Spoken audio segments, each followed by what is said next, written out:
10 দফা দাবিতে Uttarbanga medical college ও হাসপাতালে জুনিয়র চিকিৎসকদের আমরণ অনশন ও বিক্ষোভ আন্দোলন এখনো অব্যাহত।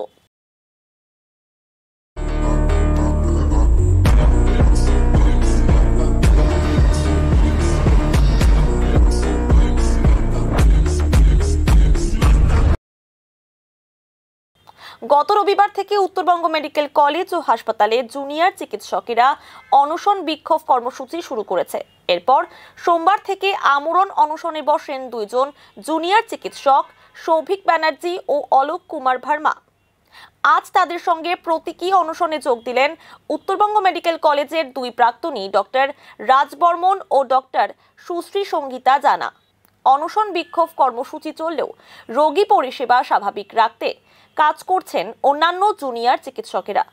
যতদিন পর্যন্ত তাদের দাবি দেওয়া পূরণ না হচ্ছে ততদিন এই অনশন কর্মসূচি চলবে বলে জানান তারা। এই বিষয়ে জুনিয়র চিকিৎসক সৌভিক ব্যানার্জি বলেন, দেখুন, হাঙ্গার স্ট্রাইকে আমরা বসেছি যে দাবি নিয়ে 10 দফা দাবি WBJDF এর তরফ থেকে, সেটাই সমর্থন রেখে ফার্স্ট এন্ড ফরমোস্ট দাবি হচ্ছে আমাদের অভয়ার বিচার, তথ্য প্রমাণ লোপাট। যারা করেছে, কারা করেছে আমরা জানি না, যারা করেছে তাদের এবং যারা রেপ এন্ড মার্ডারের সাথে যুক্ত তাদের সম্পূর্ণ ভাবে সামনে এনে তাদেরকে এক্সাম্পলারি পানিশমেন্ট দেওয়া। এই দাবিতে আমরা বরাবর অনড়, এখনো তাই আছি। এবং তাছাড়া রোগীর স্বাস্থ্য এবং সুরক্ষা, স্বাস্থ্যকর্মীদের সুরক্ষা, এগুলো সুনিশ্চিত করার জন্য আরো 9 দফা দাবি অ্যাড হয়েছে। সেই দাবিগুলো যতদিন না পর্যন্ত মানা হচ্ছে এবং সেটার প্রপার ইমপ্লিমেন্টেশন না হচ্ছে ততদিন পর্যন্ত আমাদের অনশন চলবে। এটা অনির্দিষ্টকালের অনশন এবং এখন আমরা জানি না কতদিন আমাদেরকে চালাতে হবে। তবে আমরা আশাবাদী মাননীয় অবশ্যই এই ব্যাপারটাকে দেখবেন এবং উনি এটার সাথে সহমত পোষণ করে উনি দেখবেন এই দাবিগুলো যাতে সদিচ্ছার সাথে মানা যায় সেই চেষ্টা উনি করবেন, এটা আমরা আশা রাখি। বর্তমানে এখন পর্যন্ত শারীরিক অবস্থা মোটামুটি ঠিকঠাকই আছে, কিন্তু টেস্ট রিপোর্টে একটু মানে গ্লুকোজ ফল করছে, এটা বোঝা যাচ্ছে আস্তে আস্তে। তো এটা তো খুবই নর্মাল, আর হালকা দুর্বলতা হওয়া এটাও খুব স্বাভাবিক। তো এই 48 ঘন্টায় হয়েছে, দেখা যায়। উত্তরবঙ্গ মেডিকেল কলেজের প্রাক্তনী ডক্টর রাজবর্মন জানান, যে দাবিগুলো রয়েছে আমাদের, সেই দাবিগুলোর নিয়ে কলকাতায় থেকে শুরু করে আমাদের এখানেও যারা আমরণ অনশন চালিয়ে যাচ্ছে, তো তাদের সঙ্গে পুরোপুরি হয়তো বিভিন্ন কারণে আমরা না আসতে পারলেও আজকে আমরা প্রতীকী অনশনে বসেছি। যে WBJDF যে ডাক দিয়েছে সেই ডাকে আমরা সবাই একত্রিত হয়ে প্রতীকী অনশনে বসেছি। এই কলেজের প্রাক্তনী হিসেবে এটা আমাদের কর্তব্য এই অনশনে বসা।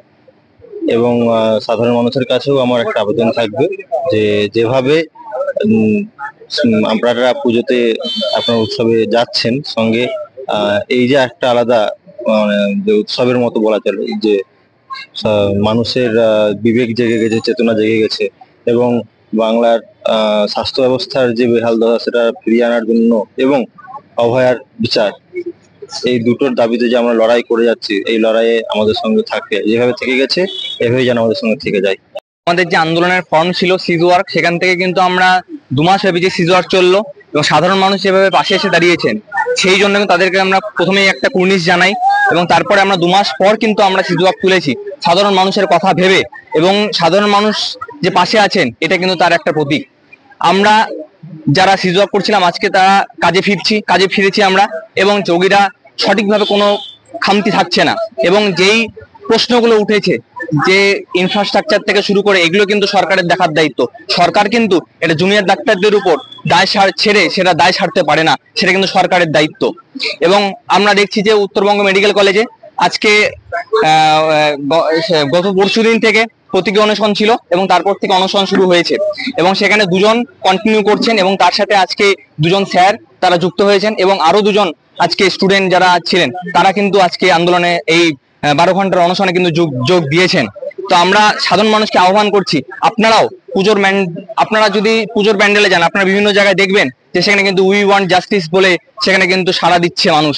এবং আমরা এটাও চাইছি যে আপনারাও এই আন্দোলনের মঞ্চে, আমরা এই আন্দোলনের প্যান্ডেলে আপনারা আসুন এবং সাধারণ এই ডাক্তারদের সবার আন্দোলনকে, সবার সাধারণ মানুষের আন্দোলনকে এগিয়ে নিয়ে যাওয়ার জন্য তাদের পাশে এসে দাঁড়ান।